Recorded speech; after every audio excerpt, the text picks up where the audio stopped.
gente vai mudar de assunto para falar de ansiedade, estresse, preocupação, palavras frequentes na vida do brasileiro. Para falar desse assunto de saúde que afeta outras questões importantes, nós recebemos aqui no nosso estúdio a psicóloga Lala Fonseca. Bom dia, doutora Lala, seja bem-vinda à Jovem Pan News. Bom dia, Cláudia. Doutora Lala, primeiro gostaria de entender um pouquinho melhor, e o nosso telespectador também gostaria de saber, eu acredito, quais são os primeiros sintomas aí do burnout? Como saber se eu posso ter uma crise de burnout, uma crise de estresse? Como age uma pessoa que está com burnout?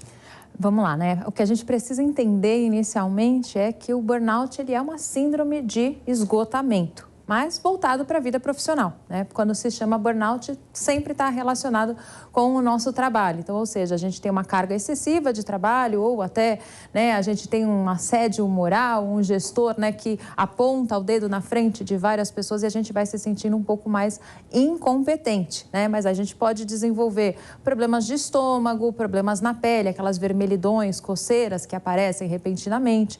Algo muito importante e significativo é que a gente tem um quadro relacionado com insônia. Então, ou a gente passa a acordar de madrugada ou a gente passa a não conseguir dormir direito, né? Então, a qualidade do sono é muito importante. É por isso que a gente acaba muitas vezes desenvolvendo o quadro do burnout, né? Porque a gente fica extremamente cansado e cada dia que vai passando a gente vai se sentindo mais incompetente, vai sentindo que a gente não dá conta do trabalho, a gente vai até procrastinando muitas questões que a gente precisa fazer, exatamente isso vai aumentando um pouco mais. E aí a gente se torna pessoas completamente irritadas, né? Que não conseguem se relacionar direito com as pessoas, a gente fica cansado para se relacionar com as pessoas, né? A gente busca o descanso de todas as formas, mas é claro que essa não é a maneira ideal, não é apenas dormindo que a gente vai descansar, né? E o que diferencia aí o burnout, que acredito ser algo mais grave, de uma crise de ansiedade ou essa sensação aí de incapacidade, principalmente que pode ocorrer, como você falou, no trabalho, quando você sabe que está sendo observado e avaliado? Então, o burnout, né, de uma crise de ansiedade, a crise de ansiedade é pontual, pode ser diversas situações na nossa vida, né? Não necessariamente relacionadas ao trabalho, mas pode estar também, né? O burnout é o pico máximo, né? A pessoa chega até a desmaiar ou a pessoa chega a apagar, né? Mas é claro que a ansiedade é aquele desconforto que a gente tem, então a gente fica sempre pensando num futuro de uma maneira negativa. O que vai acontecer, o que pode ser de ruim que vai acontecer, né? O burnout seria algo além, né? Algo excessivo. Talvez uma pessoa que tenha burnout já esteja passando por diversas crises de ansiedade, né? Crise de ansiedade é mais generalizada, diversas situações. Uma pessoa pode ter crise no metrô, a pessoa pode ter crise de ansiedade por estar numa situação específica que provoque um desconforto, né? Uma pessoa entra em crise porque recebeu um e-mail, porque está habituado, né? Que aquele e-mail sempre vem uma notícia desconfortável ou algo para fazer que ela não vai dar conta. O burnout já é o pico máximo da pessoa, ela já pode chegar a desmaiar, ela passa muito mal, ela apaga, né? O corpo desliga. Bom, hora certa na PAN agora, 10h57, a gente está falando com a psicóloga Lala Fonseca sobre burnout ou crises fortes de ansiedade. Doutora Lala, existe alguma profissão onde se pode observar uma maior ansiedade, onde existem mais casos acontecendo de burnout ultimamente, uma maior probabilidade dessas crises acontecerem com mais frequência? Olha, de acordo com algumas pesquisas, a gente tem muitos profissionais da saúde, principalmente na época da pandemia, né? Porque os profissionais da saúde, por exemplo, o meu consultório, ele pelo menos dobrou, né, na pandemia. Então, a gente não tem horário, né? Então, as pessoas aumentaram, acho que cerca de 600% a questão de atendimento psicológico, né?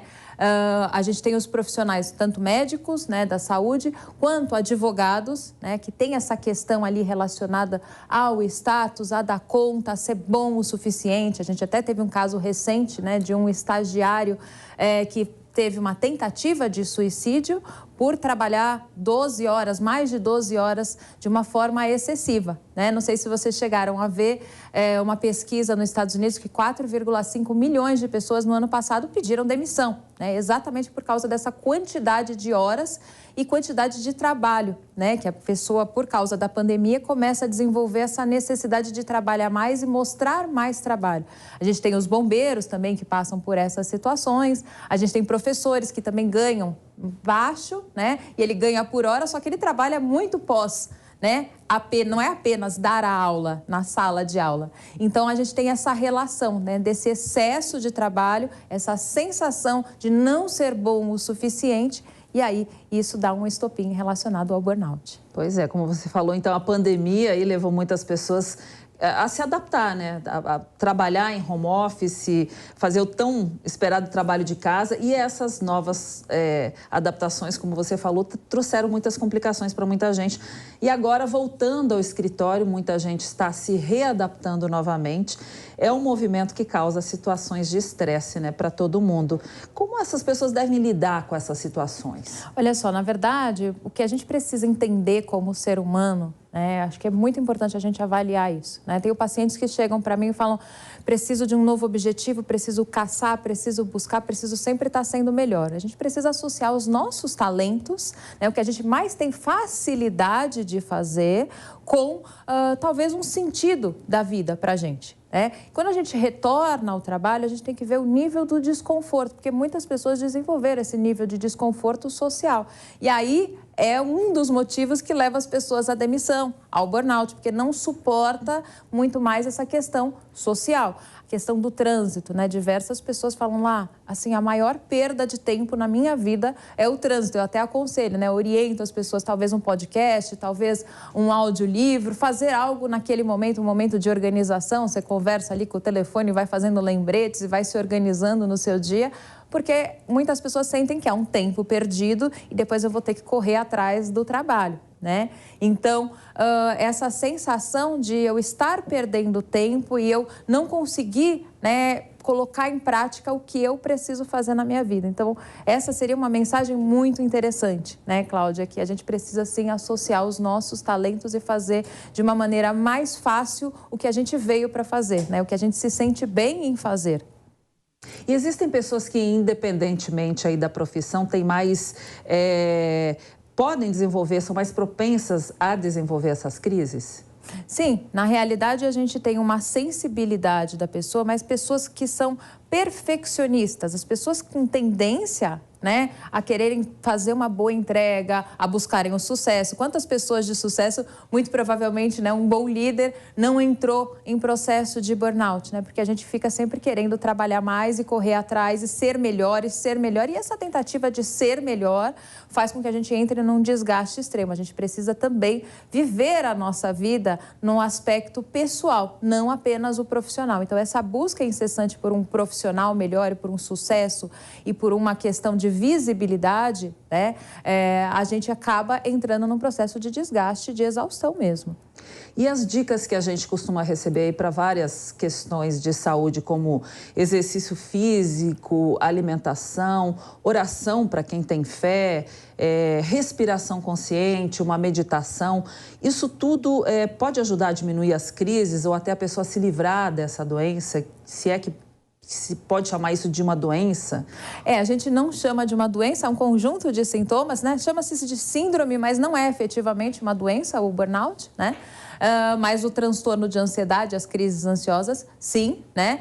Faz parte, inclusive, né? O burnout do livro do CID, diagnóstico de 2022, entrou nesse ano, né? Mas todas essas práticas, atividade física vai liberar dopamina, vai liberar serotonina, e a gente tem uma questão, né, relacionada ao burnout, que a gente sente falta dessa dopamina, porque a gente não sente que o nosso dever foi cumprido o suficiente. Então, a atividade física faz isso com a gente libera a dopamina, libera a serotonina, se sente mais feliz, né? A gente tem a questão da meditação, essa introspecção, né, esse processo interno que a gente precisa se reconhecer e saber o que está à nossa volta, o que está incomodando e causando desconforto na gente.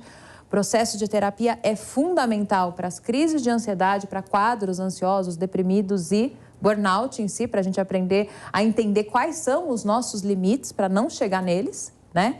E a gente tem os médicos, muitas vezes é necessário entrar com medicação associada, né? Não podemos esquecer de uma alimentação saudável, né? Eu recomendo, eu faço isso na minha vida, eu tomo uma sopa à noite batida mesmo para não ter problemas relacionados à digestão, para a minha qualidade do sono ser muito boa, porque se a gente não tem uma boa qualidade do sono, a gente acaba tendo sim uma questão relacionada à falta de descanso, e aí o excesso de trabalho, né, não equilibra os pratos na nossa balança. Muito bem, a gente conversou aqui então sobre crise de ansiedade, burnout, com a psicóloga Lala Fonseca. Agradeço os seus esclarecimentos sobre essa doença ou sobre essa situação, essa condição que afeta tanta gente ultimamente. Muito obrigada, um bom dia para você. Um ótimo dia, Cláudia. Eu que agradeço pelo convite. Fiquei muito feliz de estar por aqui.